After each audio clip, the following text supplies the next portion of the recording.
Hey guys, welcome back to the channel. Make sure and like and subscribe if you haven't already done so. Today, we're going to debunk a myth.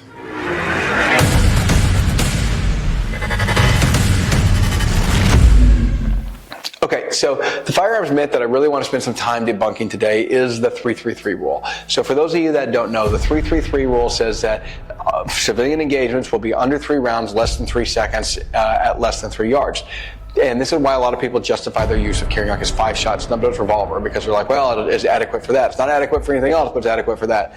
And this is the problem with it. The first problem with it is that there's no statistical evidence to support it. Go Google it right now and see if you can find the source for that statistic. There really isn't one. And the reason there isn't one is because it's not data that's collected by any administration or any organization. So the FBI doesn't collect that data because the FBI collects the crime data, absolutely, but that crime data for civilian engagements is not always reported, especially if it's not ever, if nobody's ever convicted of anything, right? Because then if they're convicted of like a homicide or manslaughter or something like that, then the data will be reported, but a lot of times it's not reported if there's no conviction on anything. So, but the other thing is that reporting to the UCR is completely voluntary by the police departments. And so this is one of the issues that you run into on the UCR. If you look at the UCR, it'll tell you that Birmingham is a more dangerous city than Chicago, which we all know not true. Chicago kills more people in a weekend. So it's simply an issue of the way that the data is collected. Now, it is the best data that we have, and so it might be our only option. But the simple fact is that we can't base our analysis solely on that data. We have to use a little bit of logical deduction, and we have to look at some anecdotes as well. And so the anecdotal evidence actually suggests to us that the likelihood of that engagement going between 1 and 21 rounds is really where we should be planning, because 21 rounds seems to be about the maximum we ever reach on civilian anecdotal engagements. Again, without being any statistical data, we don't really know what the case is. So, but that does mean that some people in civilian engagements are going to slide lock. So that's a really interesting feat. The other thing that we need to understand is how statistical data is gathered and how it is used. The problem with averages is that averages give you a way of looking at data at a brief moment, but they don't give you a way of analyzing data. And but people want to use it to analyze data. And here's what I mean by that. If I'd said something was an average of 10, that could mean that I have a group, and I had a group of 50 people. That could mean I had a bunch of 8s, a bunch of 9s, and a bunch of 11s, and a bunch of 12s, or it could mean I had a bunch of 1s and a bunch of 20s. Okay, so that's the problem. Or or it could mean that you have a bunch of zeros. Right, zeros really hurt the average, so it could mean that you have a bunch of zeros and a bunch of 20s and maybe some 30s and a 40 and a 50, but a boatload of zeros. So if I had 30 zeros and 10 50s and some 20s and whatever 15s make up the rest, then at that point in time my average might still be 10, but that's not statistically valid for anything because the spread is so wide. And so this is one of the issues that we run into with averages. So even if this number was true, the data needs to be more diagnosed to actually help us plan for a gunfight. So that's one of the issues that we come into with it. So where is this data? Does this data include the zeros? Does this data include the fact that about 500,000 to 3 million, depending on which source you use, times per year, a firearm is drawn and not used because the sheer presence of the firearm eliminated the crime. So what does that tell us? If that number, if that zero is being calculated in here, then that's a problem, right? Because we really want to talk about the ones where the engagement actually happened, where rounds were fired. And so that's one of the issues. The other next issue on this is the time constraint on it. So they say under 3 seconds.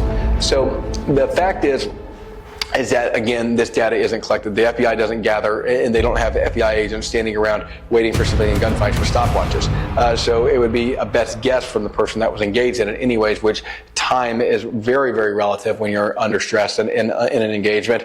But the simple fact is that at 3 seconds, if you're going to fire 3 rounds, that's probably about what the average shooter's going to do, because you're going to be average shooter's going to be approximately 1.5 to their first shot, and then about 30 to 51 hundredths of a second for each follow-on shot after that. So depending on, if they're very good shooters, again, they'll have those numbers down. A very good shooter can be 80 100ths of a second to their first shot, and it can have splits at 20 to 25 100ths of a second. So, but again, we don't base averages on the extremes. So this is, we're talking about average shooters, which average shooters do not train. So I believe it was USCCA posted the other day that their numbers on it, that's anywhere between 7% of shooters, of conceal and carry shooters, will actually seek any type of follow-on training, and only about 1% will seek advanced training. So the simple fact is that most conceal and carry holders are not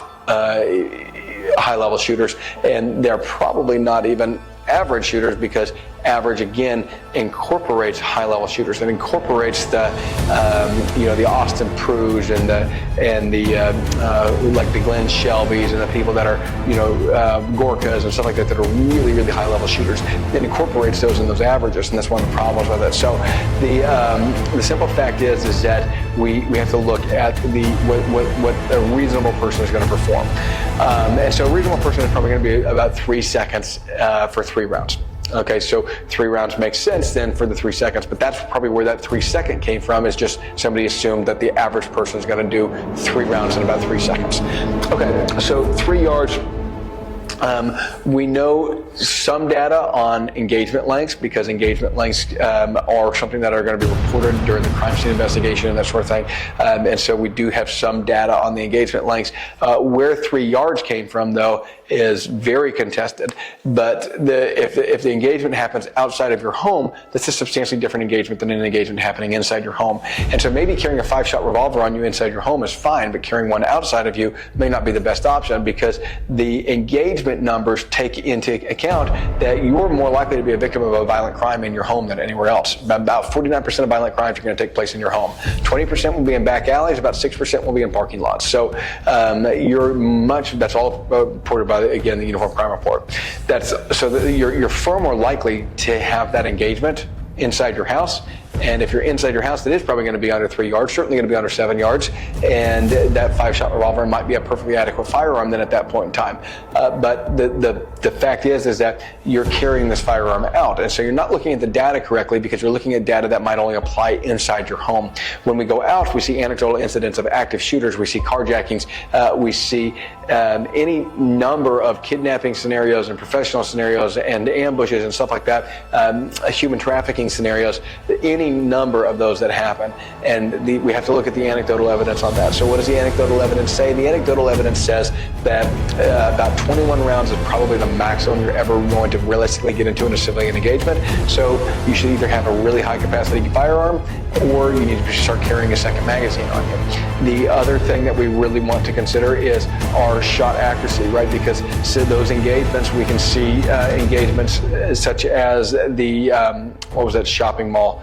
Oh man, it's going to drive me crazy. I'm blanking on the guy's name. There's now a drill named after him that we all do, and it's like 9 shots in so many seconds. But if anybody remembers what I'm talking about, post it down in the comments, because I'm blanking on the name of the drill and the guy that did it. But it was an active shooter engagement in a shopping mall. He took him down with a Glock 19, and he hit him like 3 times out of nine shots, right? So, but I guarantee you, that guy was happy he had the other magazine on him, because the simple fact is that he would have reloaded that gun, topped it off, because you don't know if there's other active shooters, right? We could have a Columbine incident where there's 2.